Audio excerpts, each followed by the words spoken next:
Hey, everybody, and welcome to Authentic Points of View. I'm so excited. I'm your host, as always, Danielle Boer. And today's guest is so awesome, and I'm excited to talk to her.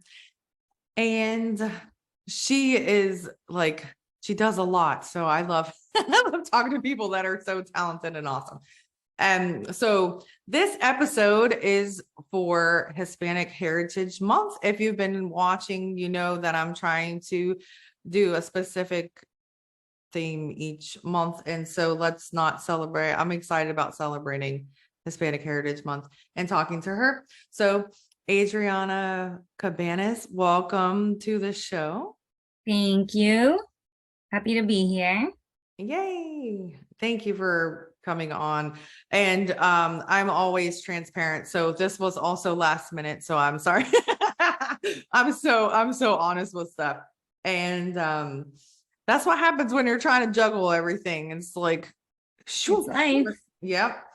So I'm excited to have you. And we're on the same coast. I'm in the Georgia area. So I'm just like one state above you. I'm close to Atlanta though. So I'm pretty north Georgia.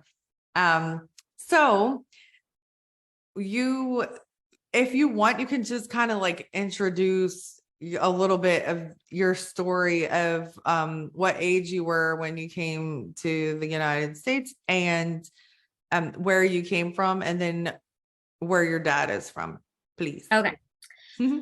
So I was born in Venezuela, in the capital, Caracas, and I came here when I was 3 years old. We migrated to Miami, Florida, and after that, we went up to Broward, which is like 45 minutes away from Miami. My dad's background is from Barcelona, and he he'll get mad at me if I say Barcelona. He wants me to say Catalonia because technically it was first Catalonia, then it was taken over.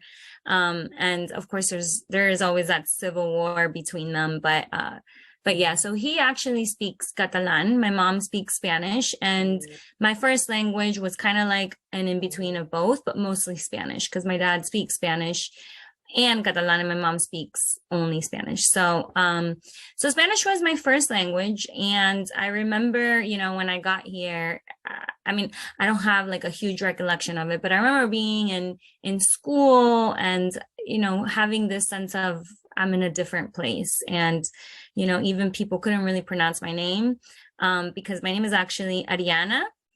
And that's not easy to pronounce. I guess the easiest way would be to go more in the direction of saying Ariana, but they didn't catch on to that. And so everyone just started calling me Adriana.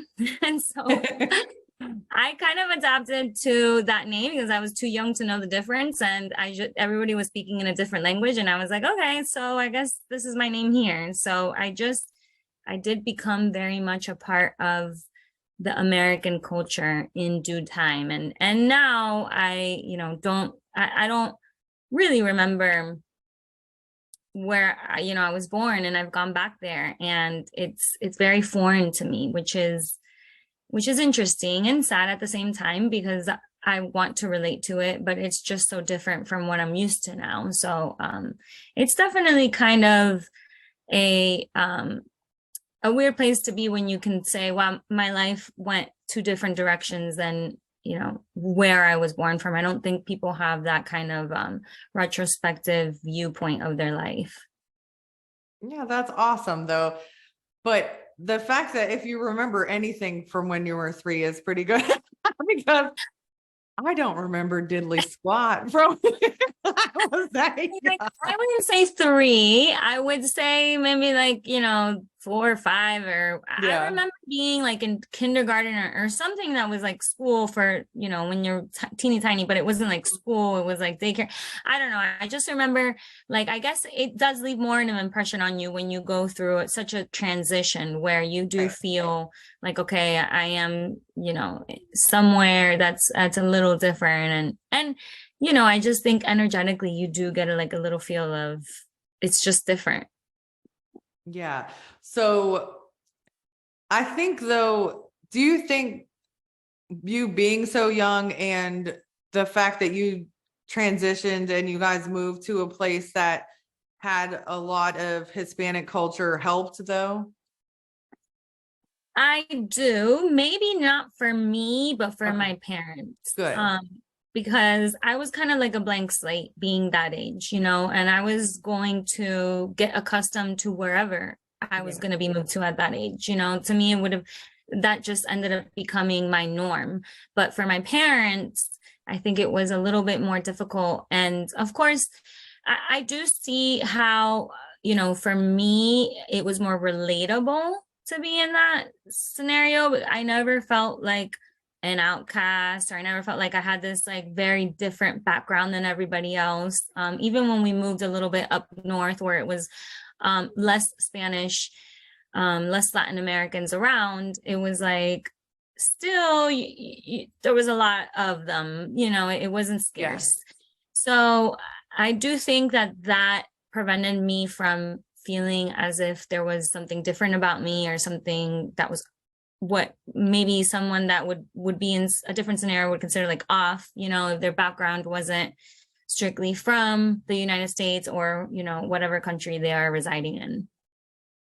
Yeah. Well, that's good that it helps your parents, because I know people that moved from, let's say, Arizona, where there's a lot of Hispanic, they're close to Mexico. And then you go all the way to, say, like, I don't know, Nebraska or something, like, like, or you're going to Maine, and like, Yes. there's not a lot of that I know of. I don't know everything. But I don't think there's a lot of Hispanic in most parts of Maine. So that would be a big, huge shock.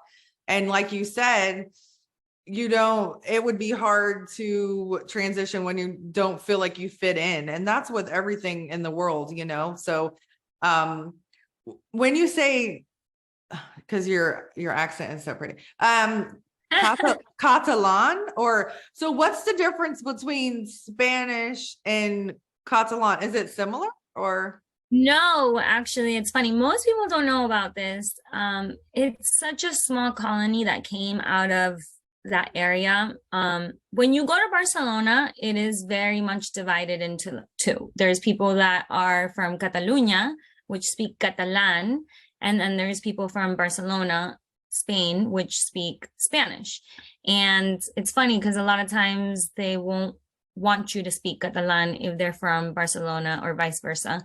So that is nothing like Spanish. I don't know where it came from. I should probably do a little bit of research on that. But it's it's not like Portuguese, where if you know Spanish, you can kind of get away with like understanding somebody that's speaking Portuguese. Yeah. It's nothing like that. It's closer to I want to say, like, if you speak Spanish and you're speaking to someone that's speaking French, that's how little you'll be able to know. Okay. There's just too much of a difference. And I don't know exactly the background on how that language came about. I would love to. Actually, this is probably going to prompt me into looking into it. Awesome. But it is very different. And, they were colonized by Spain and taken over. And the language, I think, is dwindling down a lot more. So, oh, that's sad. So, yes. but that's awesome that your dad is keeping it alive, because he speaks it. So, when your mom and dad met, well, he speaks both. You said he speaks Spanish as well. Is that okay? Yeah. Good. Because I was going to say, how do they communicate? I wonder. Yeah, well, basically because they took over, because Spain took over, they are all forced to learn Spanish. Everything is in Spanish now. And so if you know Catalan, you know Spanish, but not everyone that knows Spanish knows Catalan. Oh, that's sad. I'm sorry. There's so many different countries and stuff. There's even countries that used to be countries that aren't even countries anymore, and people, colonized. And my ex-boyfriend, it's not the same, but he's from Africa, from Ghana, and like one country will be French colonized beside him. He was British colonized, and the other is and so like, even though they're like 5 minutes apart from each other, certain parts of the countries, and they're tiny. Some of them are tiny. They might not even speak the same language. So they all kind of learned each thing. But yeah. But I think with everything, like even I used to live in Germany and they have dialects as well. Or like if you go to Austria and you go to, so I think a lot of Spanish speaking even say stuff a little bit different. Right. Yeah. So my friend is they're from Spain. And so I wonder, I'm gonna ask her about this if that's okay with you. Because Yeah. I'm interested. So she's from Spain, and she says that some of the other people that speak Spanish speak better Spanish than her. But I think she speaks really good. Well, because this is my Spanish. Ready? Everybody laugh at me. It's really bad. I'm embarrassed that I'm doing this in real life. Okay. So this is how bad this, and I take Duolingo. Okay. That's a disclaimer. Yo hablo poquito español. That's how bad my Spanish is. But I try. That's pretty good. Oh, it's so slow. I talk like a turtle. But anyway, so she was talking to a patient yesterday and she was saying yellow like ice, but he didn't understand what she was saying. Like, and they both spoke Spanish.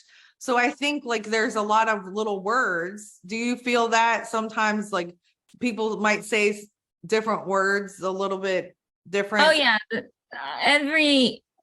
Like for simple words like a banana is different for every country, Oh. so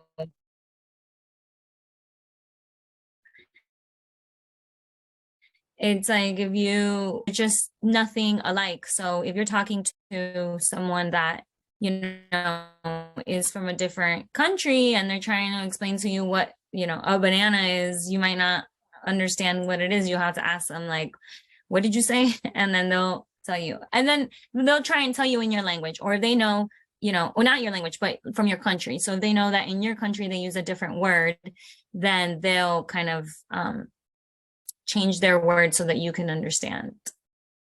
That's so awesome. And I think that's so intelligent because like once you're aware, oh wait, you don't use that, then you can adjust and adapt. So your parents, I know you were little, but do you recall at first like how they adjusted or what changes they had to make to live in Florida and where you guys moved from Venezuela? Is that where you came from after you were born? Okay. I wasn't sure if you guys went somewhere else first and then. Yeah. So, I mean, the question was if I can remember how my parents adjusted. Yeah. Okay. So, I mean, I always have this huge sense of gratitude for my parents because I just think what they went through was so difficult. Aww. And I think anybody that is foreign that had their parents bring them here should have such a huge sense of gratitude because what they had to leave behind, everything they were accustomed to, family, like bringing themselves into a brand new version of the world, because it really is a different world. It's not the same world. It's totally different. And I think it's hard. It's hard for any parent that speaks a different language, that has to get accustomed to a new language, to new processes, to new food. It's just, I have so much gratitude for them having moved here. And, especially my mom, because she had a very close, tight-knit family. She has many brothers and sisters, and she left all of that and she came here to be by herself and raise a family. And my dad, he has a brother, but the brother also moved here, so it wasn't as difficult. Plus he had his parents in Spain, so he was always kind of like far away from them. But it's definitely hard, and I can't imagine what it would be like to upheave your life and have to learn from scratch in your 20s or 30s or 40s or at any age. To be honest, it doesn't make a difference. It's still going to be just as hard, and have to just get a license, even that, learn how to drive in a different country. There's so many things that you have to start from zero after you've built a life already, after you have your friends and your family, and just to say, I'm going to go to this other country. And then that has provided so much opportunity for me and my siblings that, I can't even imagine what my life would have been like had I grown up in that country and in Venezuela. And it's just flabbergasting to me to think everything that they had to sacrifice. And I did see it throughout my adolescence, because it was a little bit more difficult. I didn't pick up on it so much when I was younger, but I could see, that it was harder for my mom to make friends. I don't think she really had that many friends, maybe the first 10 years of her life, because again, we moved to an area where it was a little bit more standard to be from the US. And but it was a better area. So again, she sacrificed, even just moving from an area that was like Miami, where it was predominantly Hispanics, to an area where it wasn't. That's another sacrifice, and it was a better area to grow up in. So just altogether, I think there was just so much sacrifice. And as a child of that, I do think that it does play into a little bit of your subconscious, because that your parents have a little bit more of a struggle to go to, whether or not you comprehend it. It still doesn't change that you have some sort of an indicator that you feel that, your parents are a little bit of an outcast. And maybe that can be mitigated when you live in areas like Miami, where it is so much. I know in different areas, like I know in New York, there's like a Chinatown where you feel like you're like in China, so I think that sense of having to move yourself into such a different space gets mitigated a little bit when it has such a high concentration of people that are coming from the same culture. But I don't know how often that happens out of all the people that have, migrated, and all the foreigners that come here. I think most people come here and, they're in a brand new situation with people that don't speak the same language. Yeah. And I think it's really brave, because I've moved from the north to the south. So that was totally different to me. I'm like, what in the heck? And I moved from Baltimore to this little tiny town in Ohio, and there was no culture, no diversity, no nothing. And I was like, this is horrible. And I missed the Maryland, like in Maryland, like you said, like they have a Chinatown in Baltimore, but it's not as big as New York's, but that's how it was, that there was like neighborhoods of different cultures. So like there was like a whole block of Jamaican, stores and food and all this stuff. And then that's how it was like, but everybody got along basically. Anybody could go there, of course, but it was just predominantly whatever, So I went from that to, like, no offense, I know this is live, to almost everybody being white. And I know I'm white, but I grew up as a military kid. I was used to like all kinds of cultures. And I honestly was like, oh my goodness, it was different, And so, and that was only a few states away. And then moving from the north to Georgia, it's weird. Everybody says, ma'am. It's weird. I don't I'm 41, They're like, that's what we say. I don't know. Do they say Florida? Do they say a lot of ma'am in Florida? No. I just be, I don't know. Yeah, I love it when they do, though. I'm like, oh, that's so nice. No. Okay. So if a 90-year-old calls you ma'am, it's really offensive, I think. Like, I should be calling you ma'am. Really? So I have like cute little patients that will call me ma'am and stuff. And I feel like if they're older than me, they shouldn't call me ma'am, but that's just my opinion. But everybody from the South, like well, maybe not Florida, but like Mississippi, Alabama, Georgia, like a lot of them, that's how they grew up. And they feel like they have to that's respect, but, so you are awesome. And I was, Oh, thank you. yes, you are. I was looking at your, this sounds like a stalker, but not like that. And at your Instagram, do you still do like aerial stuff or? Yeah, I do. Yes. Oh, okay. So how did you get into that? My gosh, I don't. Actually, there was a random yoga aerial class in Miami. I lived in LA for a while, and LA was really when I got into it, because it was used more as an art than a yoga practice, because they incorporated dance into it. So I just continue to do it, and they have great instructors there. There's a lot of people that know what they're doing in LA. And I really just got into it as a sport that I felt like was a good challenge. And I mean, I'm not the greatest still, but it's fun. And I think it's important for people to find something where they can do something physical that doesn't require them to feel like it's a chore.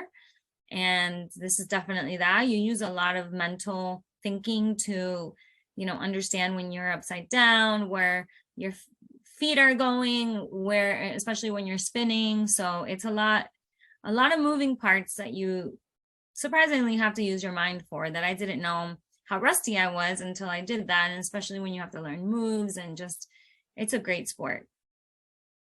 That's awesome. So it takes a lot of core muscles though, Oh right? yeah. Yeah, I can imagine. I always wanted to do it, but I feel like I would break it or something. I just, No. I like to also, you might not know this about me. The audience does. I like to joke. I did comedy. So, Okay. like a lot of my set was me making fun of myself. So anyway, no, but I wanted to try a lot of things. There's like this bungee exercise that they do, like when you're on the bungee cord, and it's like a stretching thing. So Oh, they I've do, seen it. yeah, I don't know what it's called. I'm sorry. Yeah, I don't know. But it's really like I've always wanted to do that. And because I'm like, I used to be flexible, but I'm not as flexible as I was. But I was like, I want to do that, but I never have done it. I think I've seen a couple of classes, like in Atlanta area. There's everything. Like I'm sure there's the aerial stuff, but I've Oh always yeah. wanted to learn how to do that as well. But Yes. because is it really fun too, or is it just Aerial? hard? Oh my Yeah. gosh. Yeah, it's a lot of fun. I mean, you have to get used to hanging upside down. So that part, I think in the beginning can feel a little scary, but once you're used to it, it's just a matter of building strength, because you're not afraid of it anymore. Although I did get hurt recently, but Oh no. um but it was more a burn. It wasn't there's really no risk in it, but except for if you, because you're always kind of like wrapped one way or another, whether it's your leg or around your torso. But I did slip, and then I got more of a rug burn, but that's not anything that's huge. But yeah, I mean, you definitely you have to work on your core a lot, because that's what you use yourself to pull yourself up. And I, even now, if I don't do it for a while, I can feel that I have to go back to working out and build up the core, and then be able to do the things that. But to be honest, there's all types of people that do aerial, old, young, all body types. And it's not like people that are fit that just do it. And it's just, once you have like certain moves down, it really is easy from that point forward. It doesn't look easy. I I am a huge fan of America's Got Talent. So there's a few of the aerialists, and the one young guy, I think he won, or he won, Aiden, he won the He I think was the an superstar one. aerialist? Yes. Oh, that He makes sense. he taught himself in his grandma's backyard with sheets. And Wow. yes, And he was amazing. Like I have to look him up. I think his name is Aiden. He was fantastic. But they scare me because like, oh, there's this couple that does it too. But so when you're going so fast and then you're unraveling and then you stop, is that all your core muscles, or how's that happen? I mean, this is not supposed to be what the episode's about, but I'm getting in the tangent. I'm really excited and fascinated. So when you know what I'm saying, when you're coming down some and then like when you drop? Yeah. So how do you stop? Is it the length of it? Is it just your muscles that stop it, or? Well, there's two different types. There's a hammock and then there's the silks.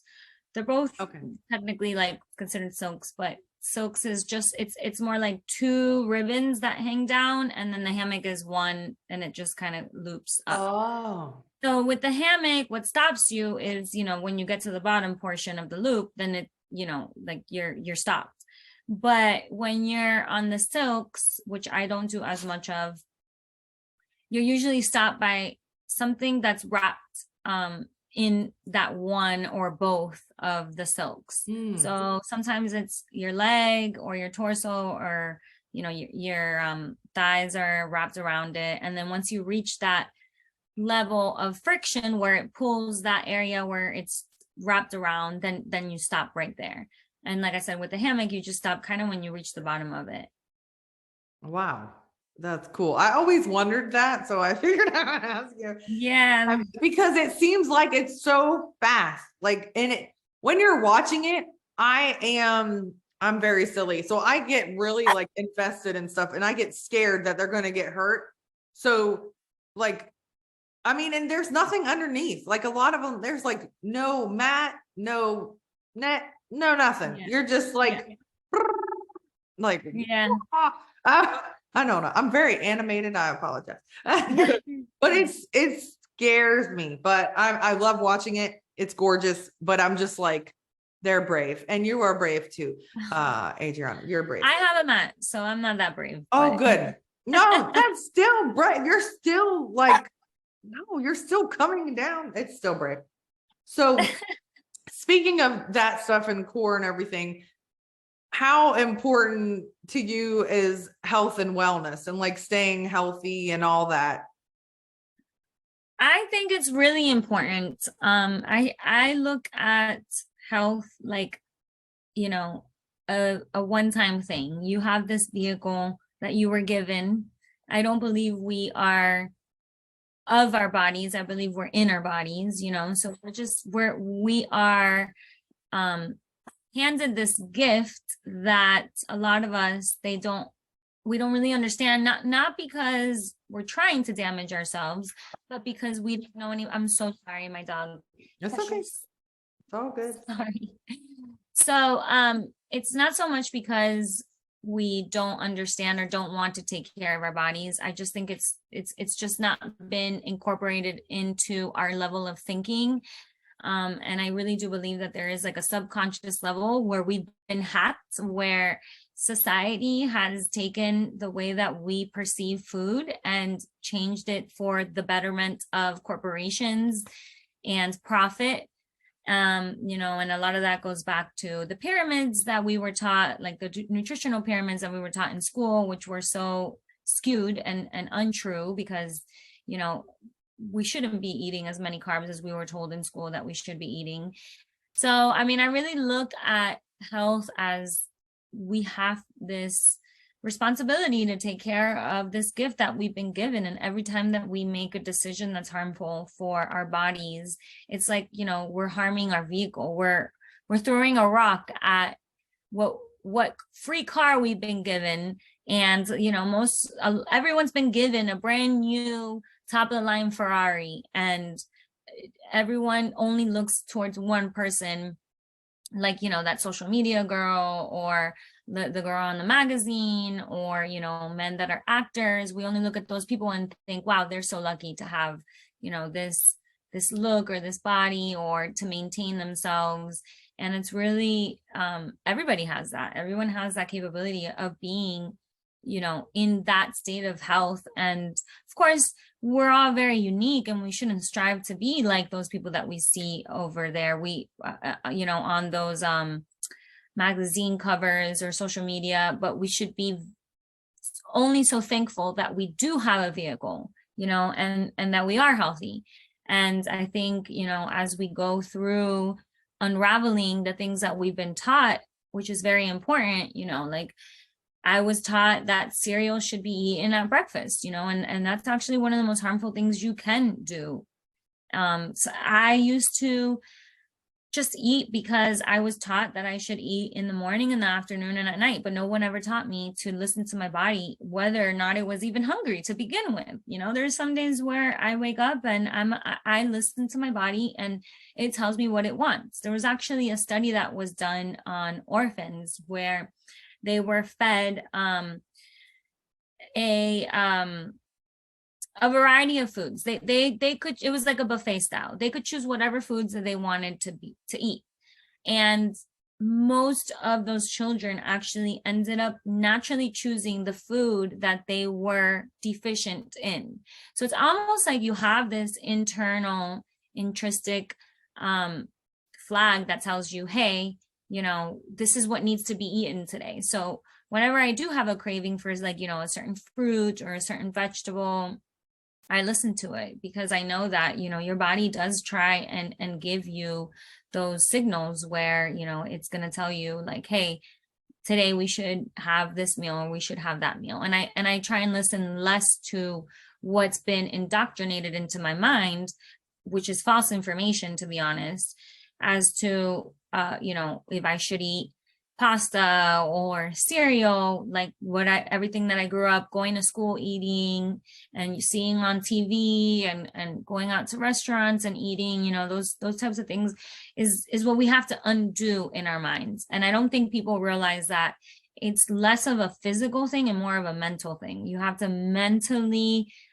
take inventory of what you've been taught that's false information that you have been subconsciously living your life by. And your mind will naturally trigger you to crave those foods, because that's what they're meant to do. They're meant to keep you hooked. They're meant for you to have these cravings for them. And until you can, put up a stop sign and say, okay, what is going on in my mind that isn't truly me internally, but me, the condition me, telling me what to do, how to be, what to eat, then that's not until you can actually make a real change in your health and the way you look at food, the way you think about food. And it's really important to have that mindset change, because the shift is where then you can see the shift also in your body physically as well. And I'm not talking about looks wise, but feels wise. Like you feel totally different when you don't have mind fog because of the things you've eaten, or, you don't have stomach issues, or, just so many different states of being that changes when you are more health conscious. Well, I love that. And so you're talking to me because I have mind fog and stomach issues. Seriously. Oh. So I have been on a roller coaster my whole life, and this is not about me, but I'm transparent. I have been on a roller coaster with weight. So I was really active when I was younger. I used to play soccer from 4 to 17, and I did gymnastics. I did different things, but I used to rock climb with my dad. I was very, very active. And then I had kids really young. So I had my first one at 18, whatever. So I let a lot of things emotionally and stuff affect me and what I put in my body, because I got to the point, cause I don't really drink. I don't smoke. I don't do drugs. So it got to the point where I had a bad day. I need to go eat something I'm not supposed to eat. That doesn't fix me. And then honestly, I felt worse the next day, just like if I did have a hangover or something, because of my stomach issues. And then I get sick and I'm like, it's not good. But I lost 60 pounds once, and then Oh, I kept it off for a year. And then my brother died. And then, oh, hello, cutie. it's cashew. I love the name Cashew. That is so cute. Is Oh, it a Shih Tzu? yes, he's a Shih Tzu. Oh, my I'm grandmother. sorry. That's okay. My grandmother had a Shih Tzu that lived to 21 years old. Oh, wow. Uh-huh. And her name was Buttons. Uh, Oh, and my I love grandmother, that name. thank you. My grandmother lived till she was 98. She just passed away a little bit. Yeah. Wow. Oh I my know. gosh. I'm Her sorry. and Buttons were living some long lives. Yeah. But speaking of that, if I don't change my habits, then I won't live as long. And so, but yeah, I lost that, and then my brother died. I kept it off for a while, and then I gained it really, really fast, like 50 pounds in 3 months.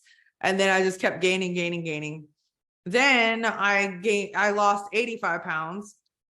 And then, Wow. thank you. But my joke is, I did this in stand up, that I found it almost every pound of it, but I did not. I gained back a lot of it, but not all of it, thank goodness. But COVID happened, and again, emotionally, I was like, and then then I lost 25 pounds, and I think I put back 5 of that.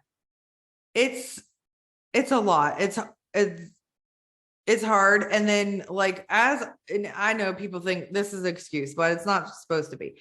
I promise. But as you get older, like literally it's harder, hormonal wise, all kinds of stuff wise. Doesn't mean that it can't happen, but it does make it more difficult. And I have a lot of joint issues, but that is related probably to food and hormones and chemicals and all the stuff. So I always go back and forth of not eating meat because it helps my joints, because the meat causes inflammation. So I'm on another cycle of trying to not eat meat. And usually within 3 days, I feel better, but my joints are still mad at me and inflamed. But also it doesn't help. My job doesn't help. So I'm a nurse and I'm very physical and stuff with my job. So that makes it harder too, as well.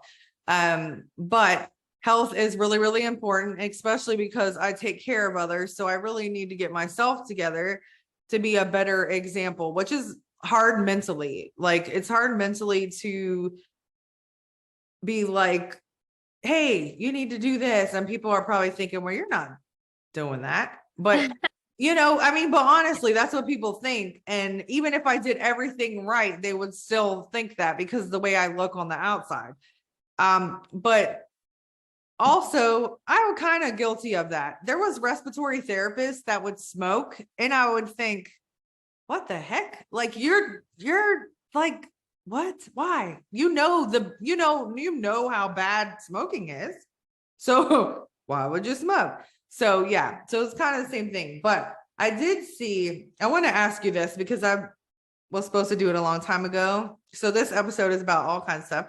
But my boyfriend did it for a while. So we follow this guy, and he talks about celery juice all the time.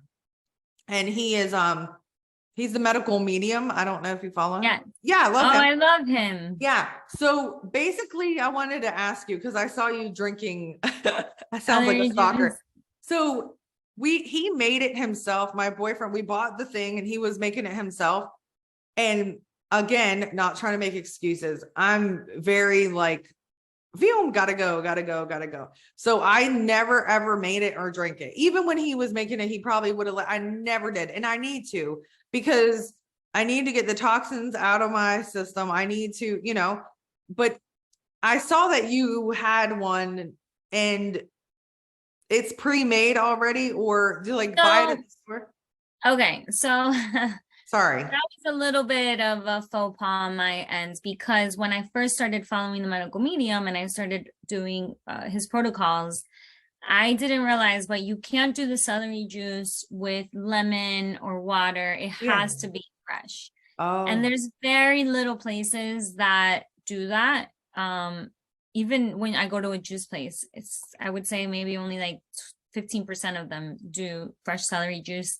and only one of them that I know of does organic fresh celery juice. So it is a little hard, I mean, to find if you're going to go out there to buy it, but it's better to do it at home.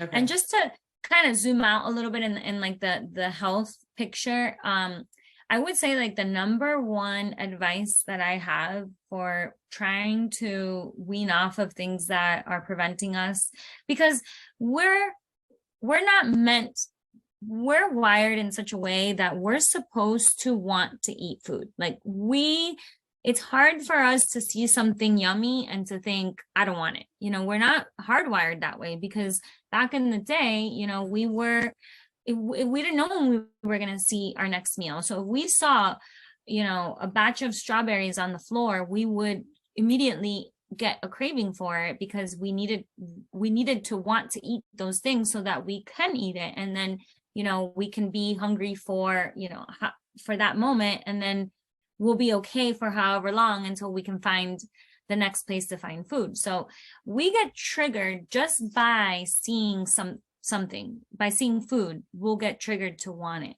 So once we are able to understand, okay, this is how our bodies work, the way that it's going to be triggered is if I see food, I'm going to want it. So the first thing I would say is like, don't buy anything from the grocery store that isn't healthy, because you're always going to be tempted, and it's natural. It's natural for you. There's nothing wrong with you. I think people are hard on themselves when they buy like a whole thing of chocolate chips or Oreos and chocolate chip cookies or Oreos, and it's sitting in front of them, and then they end up eating the whole bag. Like that's what we're meant to do. We're meant to want to eat that so we can survive. But unfortunately, we're not in that survival mode anymore.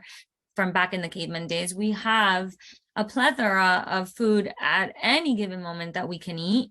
So now what our problem is the opposite. You know, we don't have enough food, but we do still continue to have the cravings when we see the food. So I always stay away from buying anything, even if I tell myself, okay, I'm going to eat a little bit now and then a little bit later.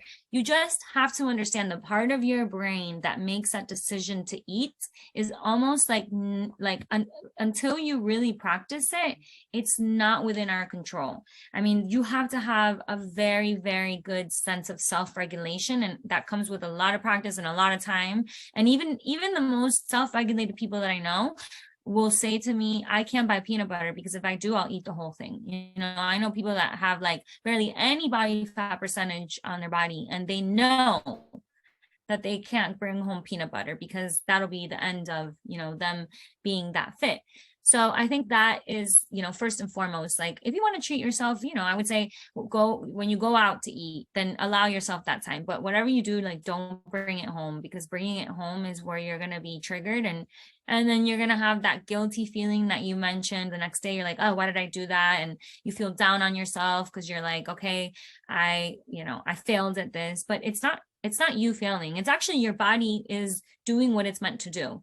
So, you know, we shouldn't be hard on ourselves either. And then as far as medical medium goes, when I started following his protocols was when I really started being like as the most healthy, as far as like having mental clarity and a regimen, because I've always been health conscious, but to the level that he brings to the table, there's just things that you just don't think about, like going back to peanut butter, that there's like terrible oils that are in peanut butter that we should avoid at all costs. I mean, any seed oils are horrible, but you know, we don't know these things. So until we take the step to understand again what the industry is doing to us, because it's a lot less of like what we do to ourselves and more of what the world has implanted into our lives. Because if it wasn't for, you know, the food industry putting so much crap into foods, we wouldn't have this problem that we have now. You know, we wouldn't be where we're at. And we almost have to we have to question even the FDA. You know, they don't have our best interests in mind. And I'm not a conspiracy theorist either, but I know that a lot of these programs, they function off of being profitable and having people pay them. And that's why they stick around, because they have $1 billion corporation paying them to say something that the world is gonna and, I hate to say it, but I mean, they're going to eat it right up, pun intended. So it's definitely something that we have to think outside of the box. And we can't be hard on ourselves. And I do look at people that have stayed in the cycle of, thinking, oh, this is Cheerios that's healthier than the Frosted Flakes, because they make it look so good on the packaging. Like, oh yeah, this is the better version. Let me do that version. But once you condition your body to not even crave that, and you can get there, and it is uncomfortable to get there, but everything goes back to neuroplasticity, which is your brain rewiring itself. And we're all capable of that. There's nothing about me that's, any better than the next person. It's just that I took the time and the effort to tell my brain. And so the way our brain goes is, we have a trigger. So let's say we see a food, right? And that trigger in our minds, okay, we see the food, our eyes see it, it goes into our brains and tells our brain what to do with that information. Same thing will happen with someone like that's an ex-boyfriend or someone that you used to love. Like what you see goes through your eyes and tells your brain what to feel. So based off of the object that you're looking at, your brain will have a reaction to it. And a lot of times when, I used to not be able to walk by cotton candy and not want to eat the whole pack, and now I can walk by it and I don't think twice of it. As a matter of fact, when I put it in my mouth, I think it's too much. Like, I think it tastes a little bit more like chemicals than anything else.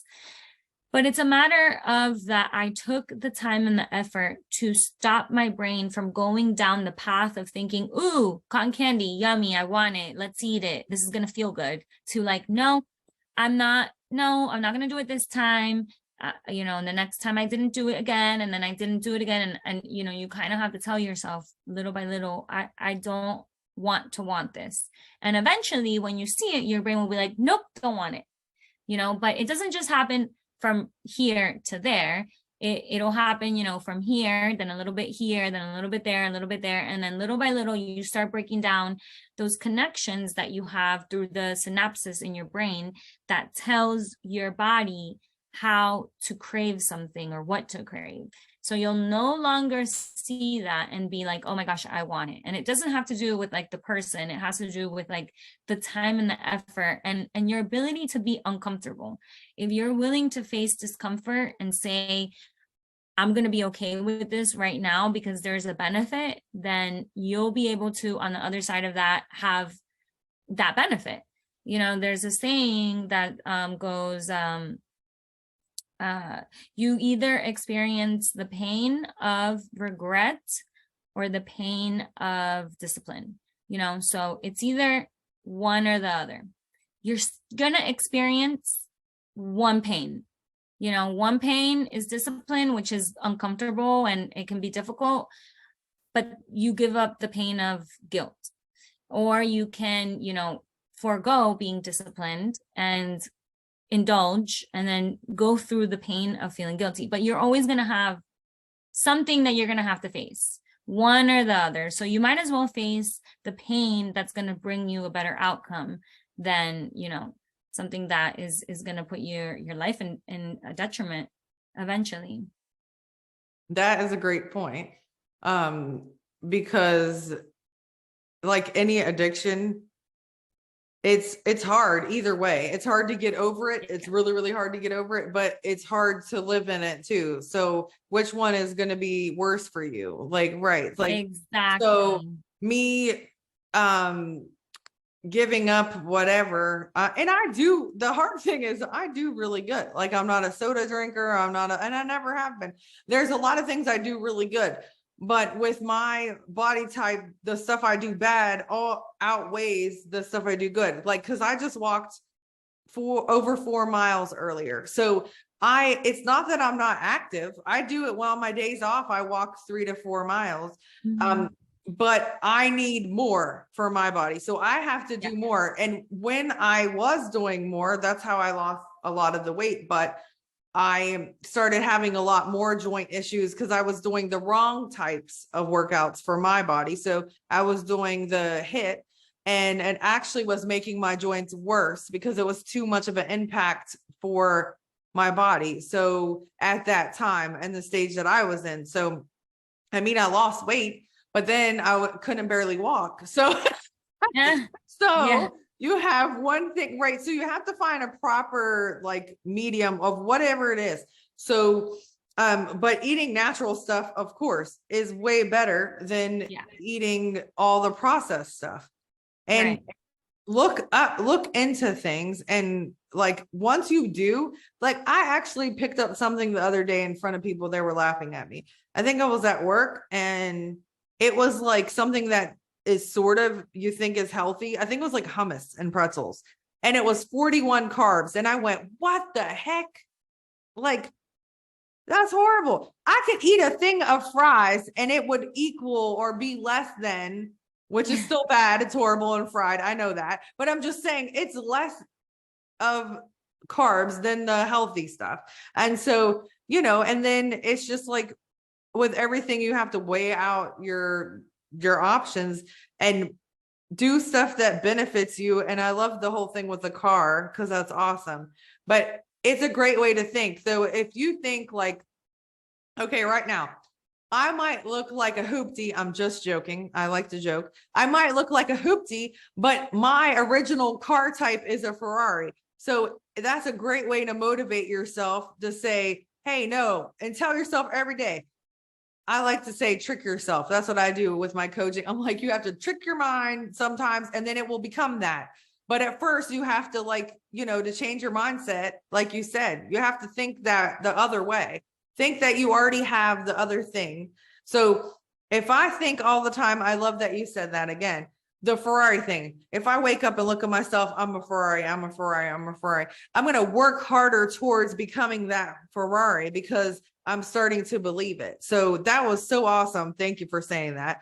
And it helped me too, because I mean, our vehicle, like whatever we put in it, you wouldn't put in 87 gas in a premium tank, right? I don't think you should do that. So it could ruin your car, right?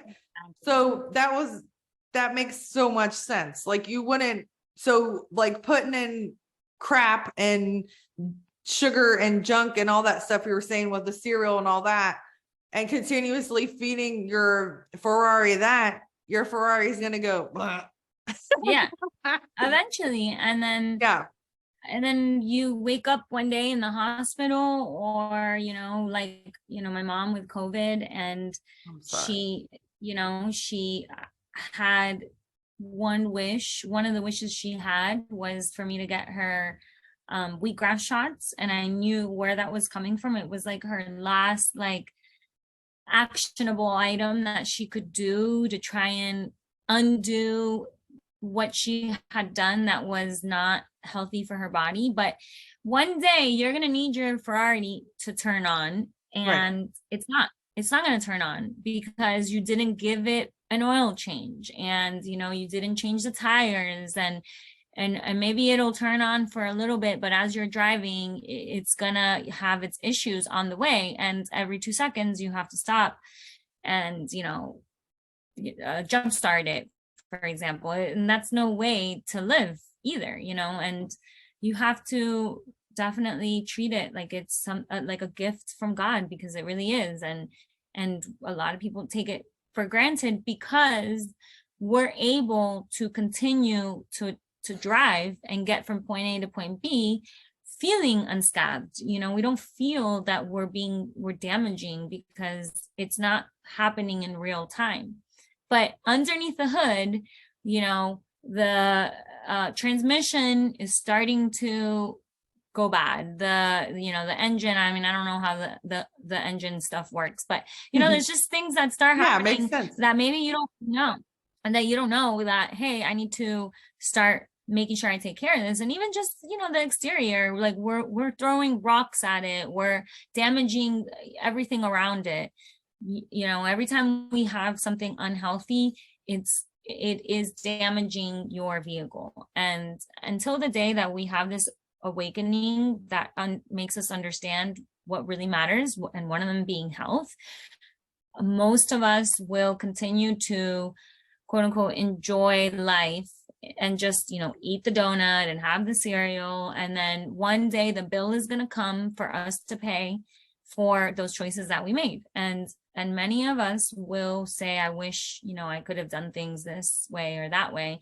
And another thing I don't think people think about is, the implications it has on your family too, because when you're older and you have an accumulation of bad decisions facing you, it's more so going to face your family when they're going to be the ones that are going to have to suffer through seeing you either, go in the hospital or pass away or have such a hindrance that it puts a hindrance on their lives to have to take care of you because you selfishly made the decisions. And I don't mean you, by the way, I mean in general. I get The person made the decisions, the poor decisions that was so self-serving in the moment, never gave thought to the other person that they might be affecting when they're older. And now that person has to become a full-blown caretaker where it changes their lives and it inhibits them from living a normal life because now they have to take care of, their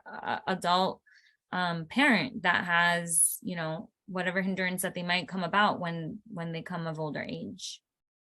I'm sorry for your loss, by the way. Thank you. Yeah, that I'm so sorry. Thank you. So really quick, since we're talking about health and everything, and we talked about your mom, when you were going through that and you were grieving and you found out that your father had cancer, that must have been like that's hard and a rude awakening. Does he eat healthy, or how did your father beat cancer? And we'll talk, I know we're almost done with the episode, but if you want to talk about it really quick, it might help somebody. Yeah, of course. I would love to. So my mom got COVID in 2021 and I was at the time living in LA. I flew back here. She was already in the hospital. I was never able to see her again. Before the last time I saw her, they wouldn't let me in the hospital. And it was honestly one of the worst, the worst experience of my life. And I think that's one of the worst things that can happen to anyone that has a loved one passing away, where someone the world isn't letting you see, your loved one. But yeah, so she was in the hospital for 3 or 4 weeks. And in that time, I found out that my dad also had cancer. He had prostate cancer. Wow. And it was like, oh, I was not in a good place. And I realized just everything that didn't matter.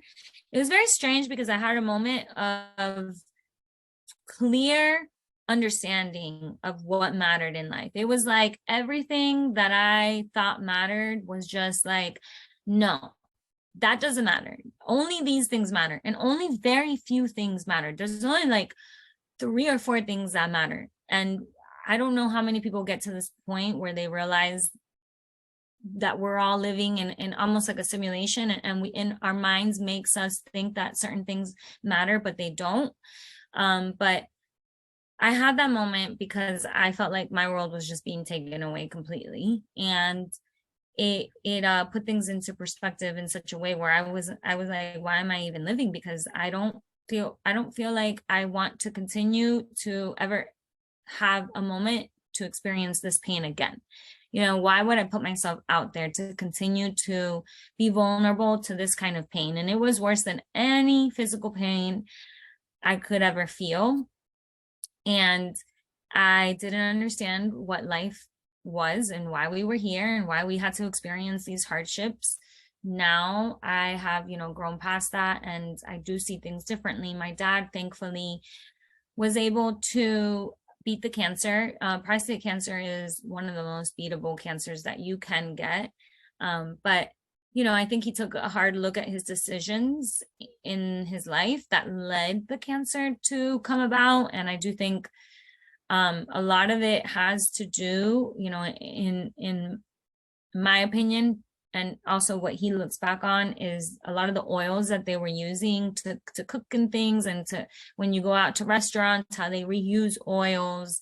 And oils is just such a culprit, and it's a terrible, terrible thing to ingest into your body, amongst other things. But that's like one of the top things that you can do that's unhealthy for your body. And he did radiation for, I think it was like about a month. And, it wasn't easy. And he definitely had some physical changes that he, had to battle with, and then eventually got better. And then once he did get better, I was like so terrified of losing my dad. I was overprotective to the point where I was like, you're not allowed to go here, you're not allowed to go there, you have to. And I would make him celery juice, and I was like, I didn't want anything to happen to him. But eventually I got to the point where it's like I can't control it. It is not something. I do believe when it's somebody's time, it's their time, and you can't stop it. You can't put somebody in an incubator and try and think that you're going to prevent the impossible. But I do think that there are life decisions that you can make that are going to pay off for yourself and for your family, but more for your family, because once you're gone, you're gone. You're not grieving anymore. You're in peace. But those people that stick behind, if there is an untimely death and there are your loved ones that have to sit there and grieve over you, it is very, very, very, very hard. And I always, whenever I go over my dad's place, I'm like, what are these cookies doing here? I try and help him as much as I can, but still I have, let go of it more and more. I don't say as much because you can't control people. But I do think, if you can have a positive influence, and I always try and educate him and show him what's good and what's bad for him. And I want him around as long as possible. One of the biggest factors that they say, and it's proven, the number one indicators is the relationships in your life. And it has such a prominence over your health, that it's more influential on your health than when you do any physical activity or what you eat. So I kind of tried to focus a little bit more on making sure that, he's doing things that are keeping him happy, and, trying to, make sure that he has positive influences in his life, and just in general, keeping his overall attitude. And the relationship with him and I is always, constant every day. I try and keep in touch with him, and him and his wife, he's remarried now, but him and his wife have a great relationship, and just those things are the most important. So I think, making sure that a person that, is elderly in your life has good relationships is first and foremost. And obviously the healthy part too is good to try and educate them on how to be the best versions of themselves. So that's awesome. I'm glad that he is doing good now. And I just want to say this really quick from a holistic standpoint, not a nursing standpoint, because nursing is about the radiation and the chemo and stuff. But there's also mushrooms. If you have cancer, get rid of the sugar, because cancer lives off of the sugar. Actually, lots of stuff lives off of the sugar, but eat all natural stuff. I had a patient that actually got cancer free from changing her whole entire diet. wow. Her whole family did it with her. It was amazing. Aww. She literally did not eat anything with sugar. I mean, natural, like a fruit or something, but like nothing added sugar, no fake, no processed food. And she beat the cancer, and without doing chemo, without doing radiation. It was the most awesome. I was so happy for her. But also mushrooms. Chaga is a good mushroom. There's a lot of mushrooms that you can take. They have it at Whole Foods.